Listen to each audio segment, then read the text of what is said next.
বের করছে, নাহলে তো বলা যেত না। যদি কইতো যে আল্লাহ আমার এখতিয়ারি করে না, তাহলে তো আদমরা বের করানো যায় না। আদমরা না বের করলে তুমিও তাইতে পারত না, কথা কয় না তো। তো সুতরাং আদম এখতিয়ারান করেছিল, আদম এই গন্ধম এখতিয়ারান খেয়েছিল।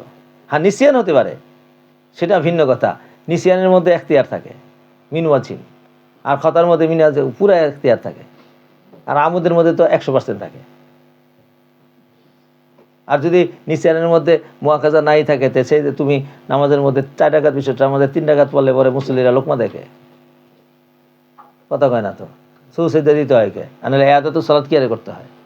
তাহলে বোঝা গেল নিসিয়ান করলো কি আছে, মুআখাযা আছে।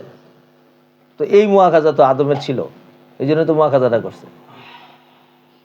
এবার এই জন্যই তো আদমরা ওখানে নিছে, নিয়ে জান্নাত জাহান্নাম দেখায়, এরপরে আবার একটা স্বভাবে তারা বের করে আনতে হইব। বেলা স্বভাব যদি বের করে আনতো, আদম যদি কইতো তুমি আমার বের করবা কোন অপরাধে, আল্লাহ কি কইব? কইবা আমি খালেক, তুমি কাসেব, তুমি না কসব করছো, কইছি না এটা খাইবা না, খাইছো গে। আদম চুপ, বুঝছে?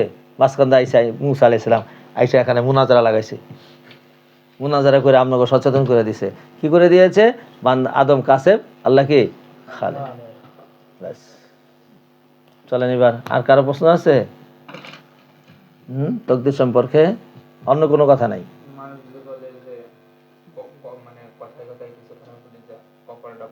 হ্যাঁ, কপাল পুরা, তোর কপাল পুরা। কপাল পুরা না, তুই খারাপ, খারাপ কাম করস কে? তুই কাসেব, খারাপ কাম করস, খারাপ। এই কথাটা তর্জমা করছে কি দিয়া? কপাল পুরা। কপালটা কি কেউ পুরা দিছে না নিজেই পড়ছে? নিজেই পড়ছে। তো তোর কপালটা আর পুরিস না তুই, মানে তুই আর খারাপ কাম করিস না। কিছু ভাষার পরিভাষা আছে, এই পরিভাষা। আর কি আছে? শেষ? খেয়াল করে শুনে নাই, শেষ সময় তো খালি সূর্যের অপেক্ষায় আছে। আচ্ছা যাক, সূর্যের অপেক্ষায় থাকেন আর যেটা থাকেন, আমি এই বিষয় কিন্তু বুঝাই ফেলছি।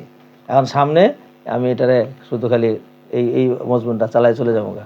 জোরের পরে ঘুমাবেন আপনারা, ছাপাই টাফাই করবেন না। যে দুরবস্থা দেখলাম বাথরুমের সামনে, 10 মিনিটও লাগে না পরিষ্কার করতে।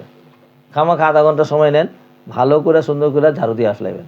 ঝাড়ু দিয়ে 15 মিনিট ঝাড়ুর জন্য দিলাম, দিয়া এই 2:45-র মধ্যে এগুলো সব কারবার শেষ করে নেবেন। 2:45-র মধ্যে, এই এখন আরও সময় আছে।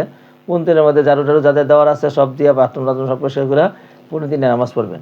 2:45 যদি নামাজ পড়েন তাহলে